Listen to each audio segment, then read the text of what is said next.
May the words of my mouth and the meditation of mine heart be acceptable in Yahavah's sight. He is our strength and our redeemer, and it is in his name, which is his authority, that we pray, praise, proclaim, project, and protect tonight's lesson. Aman. All right, shalom. My Shepacheh. Welcome, welcome, welcome, welcome back. We're going to finish strong tonight. We've been going strong all day. Early rise of Bible study session, uh, live session, a lot of work in between, live session again, meeting. And we are starting the month of February as far as every Monday, Thursday, Friday, Saturday, 9 p.m. New York time. We'll be doing these. If you miss one of these for some reason, one of these sessions for classes, you can feel free to always contact us and connect with us. Let us know. We'll make sure that we get you the information or anything that you may have missed. But we're thankful, we're grateful, we're excited about this time. And this used to be how SOC University was, and it was all through the week. And it was basically 2 or 3 of us rotating the teaching, and we were getting it in. So I want to encourage us, by the way, this is the introduction. We're going to be going through Black History tonight. And session number 1, usually we used to have 8 sessions. But we have so many of the stuff now recorded. You can go look at it, but you can always contact me or whoever's going to be doing every session. Of course, you guys are also classmates, right? So you can always feel free to talk to each other, contact one another, go over different things. If there's homework assignments, I don't always do, homework assignments per se, but we do give out little things where we'll say, hey, you might want to check this out. And it's for your personal, growth. But we're going to go ahead and get ready for the night, get straight into it. I will not hold you guys long. It is my goal to try and be done by 10 p.m. New York time. If there are questions, comments, or concerns, once again, we would like to encourage you. I kind of said that and then didn't say anything else. We would like to encourage you, please, ma'am, please, sir, that if there's something you'd like to ask, you can, of course, raise your hand on the device, or you can feel free if you need to just say something out loud, or sometimes signal might get bad or something. If you feel like you need to let me know if something's frozen or whatever the case is, but feel free, and I'll try to leave a little bit of space at the end for different questions, comments, or concerns. But feel free to let your voice be heard. We're used to kind of doing the live session thing, many of us. So we come in here, we kind of treat it the same way. We just come on Zoom, but let your voice be heard. If there's a question, comment, concern, you got the chat as well. If you feel like you'd like to answer something or ask something, but you do not want to say it out loud, all those things are at your disposal. Am I? All right. Let's go ahead and get started. We'll say our Bible pledge as usual, and we shall jump right in for today's introduction to this series of classes for the month of February. And by the way, there are even more things that we've taught on these things. Black history will be tonight. Thursdays will be Hebrew characters. Fridays will be sovereignty. And Saturdays we will go into natural medicine. We might even have a little bit of herbalism. We'll see, depending on if we have a guest or two. We might have a little bit of different things come in to play on that. But basically, we are going to take some time out to talk about Black history tonight and give an introduction on what the class is going to be about. So I'll say our Bible pledge real quick, and let's get it. This is my Bible. This is my sword, and this will I trust. For Yahashavai is Lord. No sword of God shall ever be heard. For this is my Bible, and this is Yah's word. Hashem Yahavah, Aman. When Yahavah Shem, his name is authority. Let it be done unto us. You may be seated to go back to what you're doing in the presence of the Most High Yah. So we're going to clear up some things right off the jump, because obviously different curriculums and different places where persons are getting their permission to be able to teach, or whatever the case might be. We want to go over some working definitions. And when we say certain things in this course, what do we mean exactly? Aman? So what do we mean exactly? When we say Black history, first of all, let's break down a couple of those words. We'll work in reverse. When we say history here, right, you'll hear me even make a difference sometimes between history and story, or historical and storical, right? Because if it's his story means that we are looking specifically to something, right? And to someone in particular. So, for example, my son Solomon was doing some homeschooling on the way to basketball practice and stuff tonight. And we were talking, and we were going over his story, talking about Abraham Lincoln. So we had read a book before we left. He's getting the stuff right. He's able to tell me when he's inaugurated. He's able to tell me about the Emancipation Proclamation. He's able to tell me a little bit about the 13th Amendment. He tells me Mary Todd was his wife, all these great things, right? That's his story. But now when I say, well, let's get into the story, and we're going to talk about the difference even between his story, the story, and our story, right? But I said, now let's talk about the story. The story goes like this. Abraham Lincoln freed the slaves. Problem with that is that Abraham Lincoln signed the Emancipation Proclamation. The Emancipation Proclamation did not free slaves. The Emancipation Proclamation said that if you can go ahead and get free, you're right, or basically said that they don't consider anyone to be a slave, but you can still be a slave while they did some paperwork. Emancipation Proclamation was, if you came over, we want to try and get as many black persons to be on our side against the South. For our goal is to keep the Union together and make sure that we win the war, right? His story says that, everything was washed away with the 13th Amendment. The story, right, is different. The story is the 13th Amendment did not free the slaves. The 13th Amendment did not get rid of chattel slavery. The 13th Amendment says you can be a chattel slave, right, as long as you are arrested and a judge says that it is all right to treat you as a slave. So if you were arrested and if you were put into prison, back then, even they would have been put back into plantations because prison wasn't a booming business yet, right? It wasn't a booming business model to have prisons yet.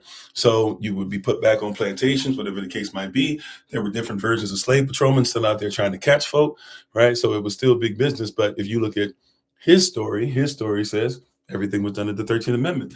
The story is different, right? So you'll hear his story, the story. You'll even hear me talk about our story, because now if you talk about our story, well, our story doesn't deal with stuff like New Year's Eve, but our story deals with stuff dealing with the Emancipation Proclamation, but what we might call Freedom's Eve, or what we might call Watch Night, right? Watch Night service, to where we watched and we prayed, and many persons, many Negroes, many Gullah Geechee, many slaves, many Native Americans, etc., were wondering if they would be able to actually be free, right? So we can have his story, we can have the story, and hopefully the story is our story. Hopefully we're telling the story. We're not adding to, taking away, or trying to tell something that only makes one side look okay, right? So when you hear us talk about his story, we want to make sure off the bat that we recognize that you'll hear us talk about things that are historical and things that are historical. We'll talk about his story. We'll talk about the story. Right now, as far as the term Black, well, we're going to make it a point. I know it is Black History Month as of yesterday, but we are going to make it a point, not that there's anything wrong with it, but we're going to make it a point to show, when we talk about so-called Black history, and you're going to hear me talk about so-called Black persons from time to time, right? And sometimes use Black because we know that it's a social construct and a colonial construct, not meaning that there are not Black people or Black persons. Remember, a people is a nation. A person is an individual. Persons or a group of persons, or persons are multiple, or the plural of person, if you will, right? But people, especially if we're talking about law, is regarding a nation, right? So if we're talking about Black people, and we're talking about us as a nation, as far as the Black diaspora, if you will, right? Then we're going to make a distinction, because there are times we're talking about the African diaspora, the Black diaspora, the European diaspora, the Black diaspora, the Native American diaspora. And yes, somebody says Native American, but why would you say that they're Black or whatever, right? Well, because that was what they were considered to be in parts of history. They were considered to even be Negroes. When we could talk about chattel slavery, we're going to have to be honest about the fact that many Native Americans were just simply lumped in. And so that one drop of blood rule, if you were one drop Black, whatever that meant, right? Remember, they'll say that some of the Native Americans are Moors. Are they Moors by what standard? Are they Moors because they look like Moors that happened to come through England, and persons who are over in America now who knew what Moors looked like? Moor meaning Black or Moor? Is it more as far as Moroccan? Is it more as far as Negroid features? Is it more as far as an actual royalty? Right? So if you're not careful, the Iroquois, Haudenosaunee, right? The Iroquois nation, they're known as Moors, right? But they're known as Moors because persons who saw them said they looked Black. That was what they were saying, more like Blackamoor. So we have to make a distinction. We have to be able to say, okay, what in fact is a Moor? What in fact is a Black person in this situation? What, and by the way, just because we're all the same color, are we considered to be the same nation all the time? Most certainly not, right? Do we all have the same culture? Most certainly not, right? Are there different dynasties even within a culture, right? What's the golden stool? How do they rule on the golden stool? That's a whole culture, right? The women would not be in charge, but they were extremely important because the woman who was over the golden stool was almost more important than the king or the chieftain, because if you look at the chieftain has to be picked by the woman, right? So we have to look at, when we say blackness, there's obviously like there's shades of gray, if you will. There's shades of black, so to speak. So when we go through this series, when we go through these teachings, we're going to have quite a few different things. So I just need us to know some of these things are fluid, right, if you will, as far as where we're going with who is black or who is this, or is it Kemetic as far as black sands? Is it Cushitic? I'm sorry, hold on one second.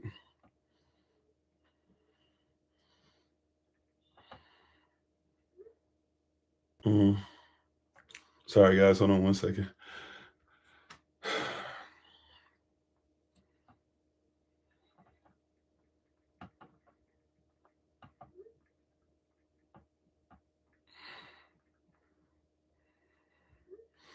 Sorry. Just trying to make sure. I think Elder Mind's trying to contact me just in case I might have to. I don't know if she needs me to run outside or something. If she does, we'll take like a quick couple minute break if I have to go outside. But anyways, I'm sorry, where was I at? So you know what? I'm sorry, you guys. Just I'll be right back. I'm not sure what's going on. Give me a couple minutes. I will be right back. I'm sorry. Excuse me. I don't want to leave that like that. Let me make sure she's okay.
All right, sorry about that, you guys.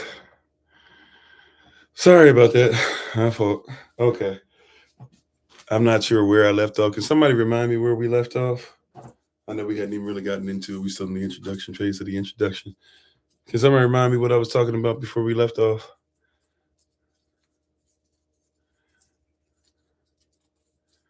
You were speaking about the Moors. Oh, okay, yeah. Variation of culture and color and Native Americans. And yes, ma'am. Thank you. So yeah, so we have a lot of different things going on. So when we say black or when we say this, when we say that, we're going to have to be very direct, and we're going to try to make sure we present culture, right, and talk about what's going on. Because if we're talking about Kemetic stuff, which dynasty are we talking about? Right, Queen Ty is not even close to Cleopatra, even if they're similar in color, right? Nefertiti and Queen Ty very related, right? Tutankhamun, Tutankhamun and Akhenaten. These are names that we'll go through and stuff like that, but very important, very tied together. Um, Ramses, the first, second, and third, kind of, sort of, but not so much. Imhotep, where is he? How closely related is he to Cleopatra as far as like even time? Very far away. As a matter of fact, Imhotep, I believe, if I'm not mistaken, is further from Cleopatra than Cleopatra is close to us. Right. So when we speak on these things, we're going to be very direct and make sure that we try to get these things in order. So when we talk about so-called blackness, right, and we'll even deal with some of the FBA versus Afrocentric versus African versus Caribbean versus, et cetera, et cetera. We'll talk about these different things, but it's important that we note that. So when we say his story, we are literally talking about his story. And we can find evidence of who we are in his story as well. But I'm also going to do my best, especially as Jelly Kriat, to, and if you don't know what that term means, basically, it's a way of West Africans. It's actually a French term, but West Africans use that amongst themselves to talk about historians, right? So we're trying to give you something. A Jelly Kriat is supposed to be somebody who, through music, through art, through spoken word, through written literature, through language, through culture, etc., is able to tell the story and not just only kind of do it through the modern way that we might look at through like a Herodotus. Herodotus, like the Greeks call him the father of history, which is not so, right? But they basically, I guess what they mean is he kind of, our chapters and verses and the way that we outline history now is much different. Before then, you might have to look at what was etched in stone, or you might have to go through a lot more word of mouth. But after him, basically the standard becomes, if it's not written by certain people on paper, then we don't really accept it as being like creme de la creme, so to speak, like the top of things historically. So we're going to do justice to doing that, because I know a lot of stuff, especially in university and college and stuff today, if you were to go other places, and look at curriculums, got to be written, must be something quantifiable. Can we look at graphs to be able to assess it, et cetera, et cetera? Can we grade it, all these different things? But the reality is that history, especially in culture and especially with amongst many of our peoples, it flows. Right. And so we need to know how this stuff flows. For example, even if we're talking about biblical history, right, we have to recognize how things flow. So one of the reasons why it's difficult in biblical history, if we were to go there just for a second, right, Revelation doesn't necessarily make sense if you don't know how all these other things have flowed into it. So that's why we give you guys, when we talk about the Bible, for example, we'll say, hey, do you know what Barashat means? Right? If you know what Barashat means, the first word of the Bible, 6 characters, Bit Aleph Resh Shin Yad Tav, right, means what? The Son who comes out the right family, who's one with the Father, becomes our head, being destroyed, being led by Holy Spirit to the Tav, or to the place that's marked, finished, complete, or in what we even call today the cross. Now, if you know that that's the first word, then when you read later on, John 1:1, in beginning was the word, and the word was with Elohim, the word was Elohim, you realize it's like a double entendre, because the word in beginning starts with the character bit, which represents the Son, right, out of the Father, Son, and Holy Spirit. So if the Son is part of the first word, and therefore he is the word, and he was there in beginning, then John is literally telling you, Barashat, by our characters, the flow of our culture, how we speak, when we say in beginning was the word, we know that the word in beginning has to start with the Son, right? So if I catch that, then culturally it makes a lot more sense, right? So if this is the same person who's talking about that relationship, then that's the flow of relationship that even reveals Christ even further to John, the same John that was trusted with the Messiah's mother, right? Who now Christ reveals himself to again in a manner in which we've never seen before. right? We see a flow, right? Because I just have a little bit of culture. I have a little bit of stuff. And it's not just, oh, well, the Bible saith, but how does the Bible flow? How does the Bible live if it's a living word? And every culture that we're going to come across today is a living culture, right? So we have to be able to flow. We have to be able to flow. So, for example, when we talk about our sisters, we're not going to talk about our sisters out of anything outside of who they were, right? And what I mean by that is we don't have to demean them, and we don't have to give them extra things. Them being who they are, right, is who they are. This our story, their story, is not a story of misogyny. I'm not saying they didn't deal with misogyny, right? But I'm saying their story is not a story of misogyny as far as they are not great women. Even though I know Sojourner Truth's speech is not actually called this, Ain't I a Woman is basically her trying to make it a point to say, hey, I as a woman, right, should be first of all, can do as much work as a man can work when I'm pregnant, have had 13, I think it was 13 babies, not even able to stay with them, continue to move on and move on. And I speak before you, and even though you guys don't want me to go ahead and speak because you don't think I'm as great a woman, ain't I a woman too? That was in essence, even though we know her speech was changed somewhat, right? She's basically saying, ain't I a woman too? Right? She said, I heard a man talking about how you're supposed to make sure you take a coat off and put it down so that the delicate flower's feet don't hit the ground. But ain't no man ever did that for me, and ain't I a woman, right? Her story within itself is powerful, and also we forget Sojourner Truth and Harriet Tubman's, were leaders, right? Madam C.J. Walker's, and I forget who Madam C.J. Walker. We'll discuss her too. The sister who came before Madam C.J. Walker. I'm forgetting her name right now, but these sisters were persons. And by the way, the one that came before Madam C.J. Walker, she's not talked about because she is a woman, came from a rich family. And we forget. And she as a woman was like the highest, I think, in the state of Texas for like 10 plus years, was the person who paid the most taxes because of how much money she made. Right? Had a whole shop together, and persons would come by and literally make orders. And as long as you made them by a certain time, they could order you and get you your supply that same day by 7 p.m. Whatever you ordered, they'd be able to get it to you, the address that you gave to them. Right? Something that, Amazon probably today wishes that they could do, but these are persons that if we look at them properly and look at the flow of culture and start to see that, yes, like matter of fact, as much as, and look, we're not going to act like misogyny is not real. I hope I don't come across that way. What I'm trying to say is that we have so many, even of our own men nowadays, that try to demean our women's, detract from the greatness that they have, the value that you give us, etc., that we forget that that's not necessarily how it always was, right? And that there's a lot of women, just like there are today, where you need matriarchs, where you need women that put stuff in society together, especially in today's society where fathers aren't necessarily, we're getting better, and statistically we're better than what they say we are. But are we anywhere close to what we should be? No.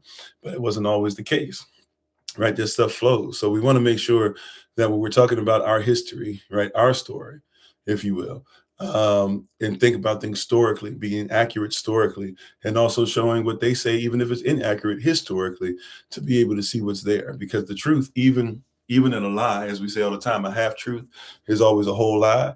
But every lie has to be, if it's going to last, at least every lie has to be steeped in some truth, right? If there's zero truth, you can't tell a lie, right? I had a friend once, a friend of mine, brother Stan, back in the day.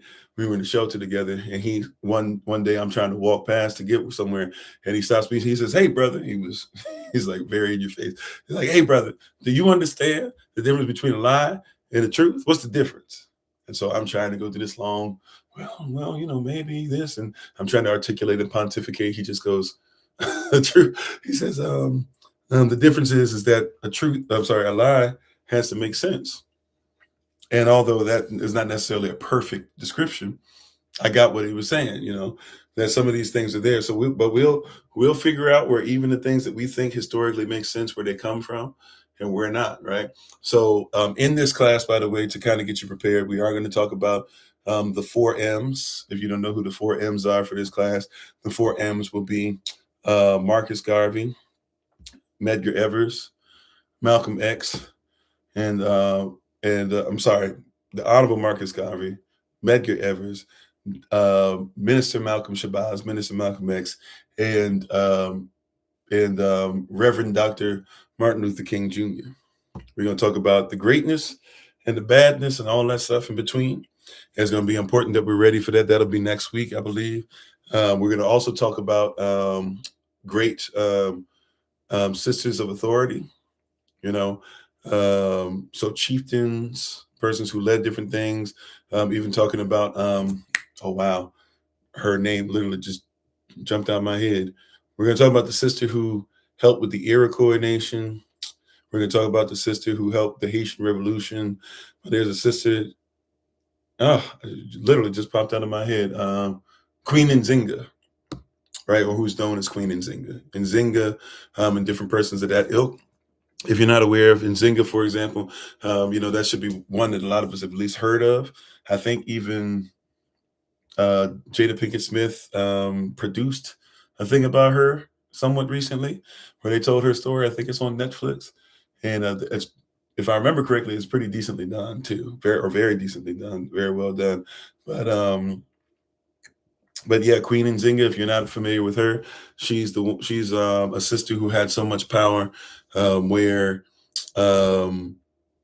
basically they couldn't defeat her. The Dutch and all those who were coming in could not defeat her. Ultimately, almost got her a couple times, but she was able always to come back. She actually had her brother basically off her family, and because he was worried about the fact that persons loved her more than him, and her father actually wished that she would have been a male, because in their culture you had to be a male to be on the throne, and he had said that publicly a couple times. And so now, she was a threat, so she had to fight her own family and had to do some pretty wicked stuff, if you will, to get on top. Ultimately, she's able to keep her people in place, and still in West Africa, she's highly, highly touted as somebody of regal authority. So we'll be talking about persons such as her. We'll talk about Queen Charlotte. I always want to call her Queen Catherine. Sorry, Queen Charlotte, and talk about her importance and how basically her bloodline and her African bloodline is so important to those who are on the throne. If you're talking about England, Russia, Prussia, if you don't know about her, she had 13 children, 11 of which lived till adulthood.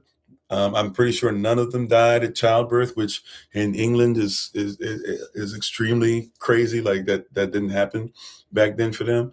But she had, she was the wife of King George. The same King George that was around when you see the American Revolution. So she's extremely important in certain things that happened there. And her and King George's children, so basically her children, her DNA, their bloodline is on every throne. There is no throne in Europe that you can't connect to her, to Queen Charlotte. So, when we go through this, we're going to really speak on some things, and we're going to be able to decipher and move through and say, okay, well, what countries are connected? There's another person I want you guys to be aware of. We're going to go through Septimius Severus. Septimius Severus. Septimius. Septimius Severus. Severus. African emperor of Rome. Yes, there were some of them that sat on the throne of Rome, an African emperor of Rome, and had two sons that actually sat on the throne behind him, although both of them would make it and that long. And Septimius Severus actually is responsible for the way England looks to this day. So if you were to go to England and you were look at the sewers underneath, if you were to look at the streets, cobbled or otherwise, if you were to look at the design, he was asked by the English to be able to come over and help them because they had a crumbling society. And so he came over. So what Julius Caesar couldn't do, Septimius Severus does, right, for them over there. So he's important to the story, to the story that must be told as far as Black history as well. So there's going to be a lot of persons where we're going to be looking in probably some unlikely places and making some connections. Of course, we're going to talk a little bit about biblical history and what some might even call pseudo history, because we're going to have to deal with Second Esdras, because we're right. biblically speaking. I know some person would say apocryphal, but biblically speaking, Torah speaking, doctrine speaking, we're going to deal with Second Esdras. If you want to get a jump there, read Second Esdras chapter 13. We're going to focus on verses 40 through 47. Once again, that's Second Esdras chapter 13, verses 40 through 47. And when we go through there, what we're going to do is we're going to talk about how important that scripture was to Cristobal Colon, or who we know as Christopher Columbus, and how he was able to piece together something to be able to present to Queen Isabel, who was able to then take that and present it to the Pope so that he would have permission to go over and start looking for Negroes who were considered to be, back then up until 1555, the 1550s, let's just say to be safe, the Negro was considered always to be an Israelite. Right, you'll find that out when you look at the history of Portugal. So we'll bring some of that in as well. So we'll be talking about that throughout this month and talking about some of that history. Even that means if you're not aware, if you'd like to look up a few things on Ivan van Sertima, I would suggest maybe you look up some things, especially his books. He has many different books on different things historically, including Our Women Who Were Leaders, and that's a really great book he has. But look for his stuff that he has talking about, that we were already here. They were already here. We were already in the Americas, and look at the connection. Because when we start talking about Christopher Columbus coming over and what he writes in his journal and bringing a Hebrew interpreter and then telling him they made guanine weapons, therefore the weapons were the same weapons that were used by Negroes in West Africa, same Negroes that you get places like Negro Land and other places from.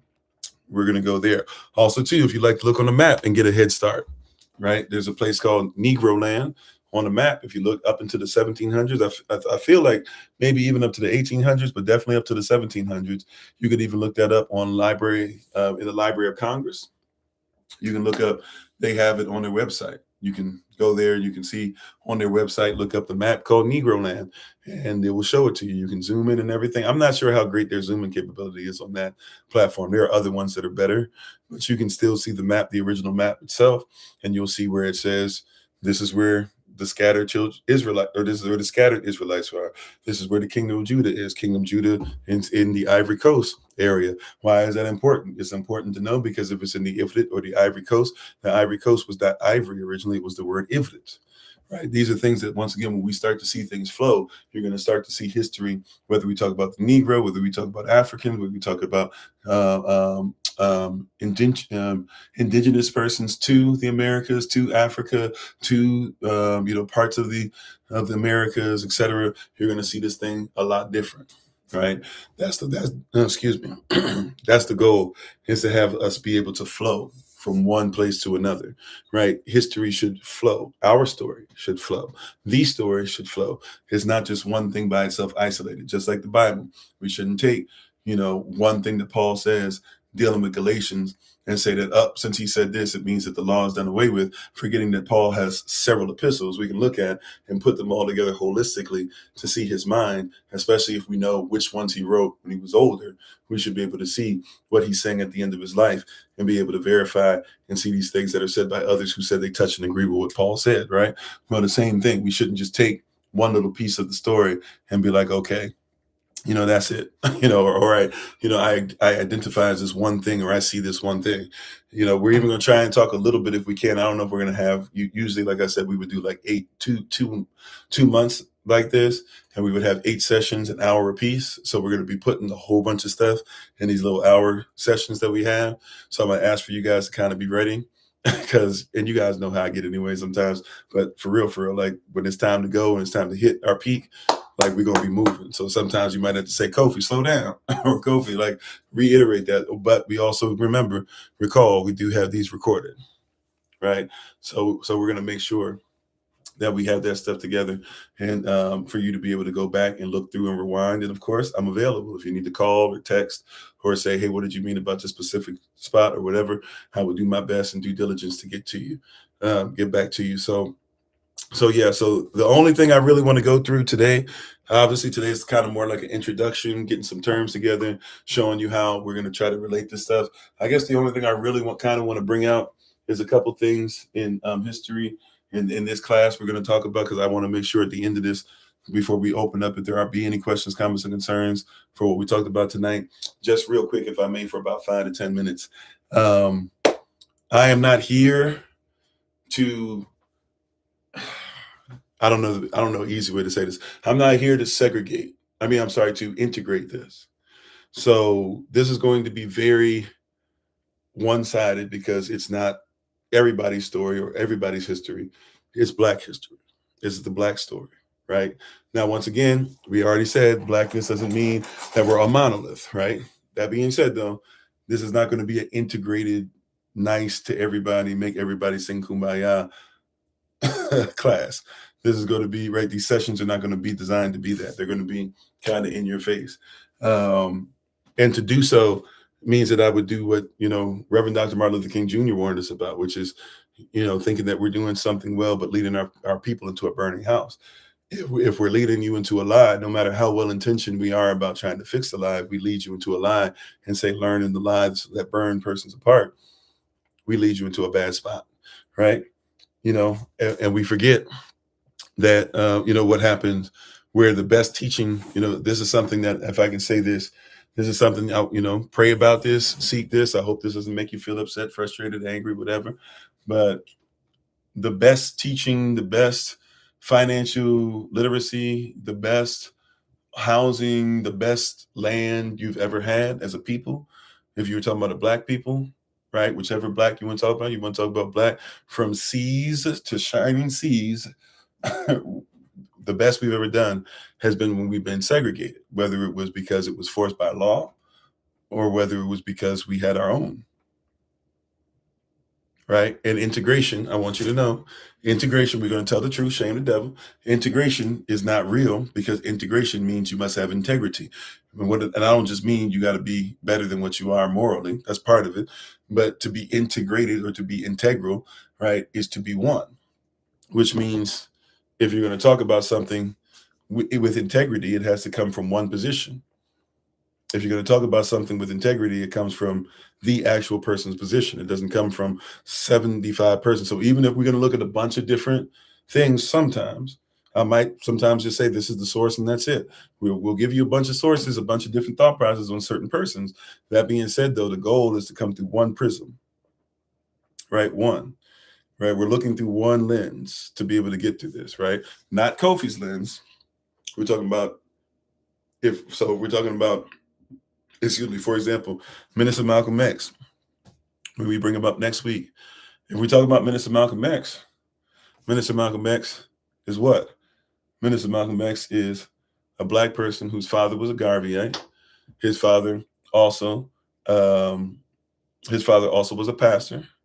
His father kept talking about going back to Africa, and his father also talked about Judah, Israel.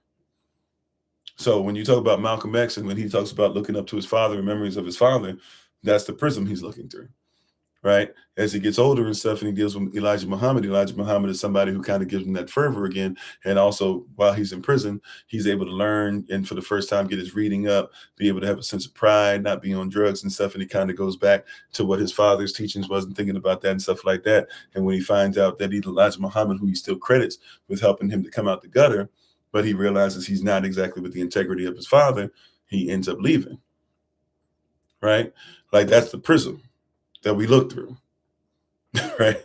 That's the prism that we're going to look through. We're not going to look through 75 different ones. If we're going to tell the truth about them, we got to tell the truth, right? If we're going to talk about it, right? If we're going to be honest about them, this is, oh, well, let's tell a kid and this and no. Like there's certain things that, yeah, we got to look at some variables, but for the most part, his story that's the prism he's looking through. That's why he was who he was. That's what got him to be there. Say, if we look at Rosa Parks was not some old woman. That's how we think of her, forgetting that she lived, if she was like 60, 70, 80 years old or something, she lived a long time. She would have been 100, or so, 100, over 100 by the time she passed away. She's not just some old woman, right? And even persons will try to like play with you and be like, well, she had a car and as if that even matters. But we have to look through the prism. Rosa Parks, how was she raised? What was her prism? Her grandfather raised her. What was her grandfather? Her grandfather was a Garveyite. Used to have meetings at the house. She was supposed to be a hostess and be able to make sure she put snacks and stuff out. And she talks about how she would try to literally bring snacks and place them on the table, but she couldn't even put them on the table because there were so many weapons, there were so many guns, because they were always worried about was somebody going to try to come in and stop them, with the KKK going to show up. Right, she wasn't as much as everybody goes, oh yeah, she was a secretary, and somehow it turned into she was MLK's secretary. Her and MLK didn't even know each other. I forget when the first time they met, but they didn't know each other when everything happened with the bus boycott. Matter of fact, it wasn't even the whole thing as far as, I'm standing with y'all or whatever. She had and it wasn't because she was tired. Right? Everybody says, oh, she was an old woman and she was tired and she just said enough is enough. I'm going to sit at the front. And she wasn't the first person, right, to even be arrested for sitting at the front of the bus either, right? But all these things came together and worked. But the reason that worked for her was what? Was that the prism, right, that we're looking through. What was the prism that she was seeing through? Well, she said she remembered seeing her grandfather, what he went through, and remembered the teachings of Garvey. And she remembered that you're supposed to do for self. And she remembered you're supposed to protect yourself. And she remembered that, you should have pride in who you are. She doesn't say it was because she remembered the sermon. I'm not trying to say that a sermon might not have helped. I'm just saying that's not her reasoning. That's not what she believed. That's not what she said. That's not what she went through. She remembered her father, and she had went to work that day, but she went to work and only worked a half shift. So if anything, she had worked a lot less. She got on the bus and just made a decision based off of her pride and being raised by a Garveyite as being a Black woman. She said enough is enough, and I'm not going to get off the bus. Now, for some, they might have never heard that before. Prayerfully, a lot of us, or not most of us, have. But she didn't, that's not her thought process. Wasn't, oh, MLK will come get me, or we shall overcome. No, it was enough was enough. She remembered she felt like she was letting her grandfather down and the things she had went through, and she said, enough is enough. I'm not getting to the back of the bus.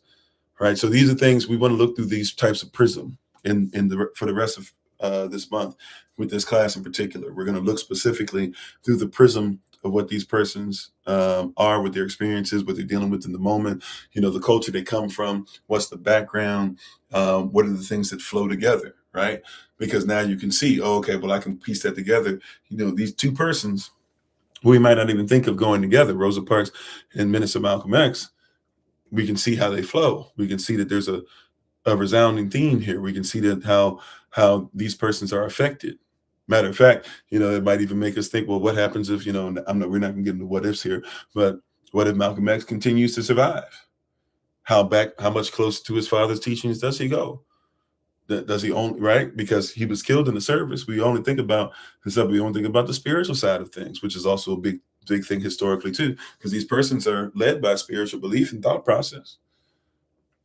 So, yeah. But anyways, that's the introduction for Black History. We'll be back on Thursday evening at 9 p.m. New York time. We'll get into the Hebrew characters. Excited about that. We're going to go. I think I was saying we were going to do the advanced ones. We won't. We'll go back to the basics, because I know many of you, this might be the first time you get a chance to go through a class with Hebrew characters in the basics. So we'll be back on Thursday, 9 p.m. New York time. That will be pretty much Zoom only and recording only. So you'll have to catch that through those platforms and stuff. And we'll make sure we send out everything the way we did tonight. Prayerfully, I think we did a pretty decent work at making sure that everybody could see it multiple times throughout the day in multiple places. So prayerfully you can join us again. Hopefully, I know this is the introduction. The introductions aren't always the most fun, but I try to kind of make sure you kind of know what you're in for. So we'll be able to focus a little bit more in on particular persons and slow down a little bit. That being said, time is almost up, and I'm going to try my best to ensure that even though the time is up, that I'm not, even though we have time at the end of the night, I don't want to abuse the time. So since time is almost up, be there any questions, comments, concerns? If anybody wants to put in the chat or say it out loud. Yes, no, maybe so. If there be none, Tadah, I thank you. And I, Asada Tadah, I thank you to you who are righteous and could be in the bed and doing anything else, but decide to be on here. If you'd like the recording of this to go over once again, just let me know. This should actually be public though, so you should be able to go to YouTube or even our Patreon channel. You should be able to find this for free. This is up for everybody to be able to see. So even if you're an unpaid member, you should be able to find this. So we thank you all. We appreciate you. Hopefully this is something that whets your appetite a little bit. If you're coming for all the classes, remember, they're all going to be at 9 p.m. New York time. We prayerfully will have them all be within an hour or so. And we're going to be doing Mondays, Black History, Thursdays, Hebrew Characters, Fridays, Sovereignty, Saturdays, Natural Medicine. All right. So thank you all. I appreciate you. We give honor and praise to the Most High. And as always, remember, beloved, that you are loved. You are necessary. You are majestic. Oh, okay. We got a hand up. I'm sorry. Sister Donna, you had something? Oh, no, I'm sorry. I was trying to clap and say. Oh, okay. All praises. All right. So we remember that you are loved. You are necessary. You are majestic. You're fearfully, wonderfully made. And you, which is all of us working together, will be the reason why people who are in this system no longer have to be up. All right. Shalom, family. Take care. We'll talk to you soon. Shalom. Shalom, Pastor Today, Babakasha. All right. Stay safe out there. Stay warm. All right. Shalom, family.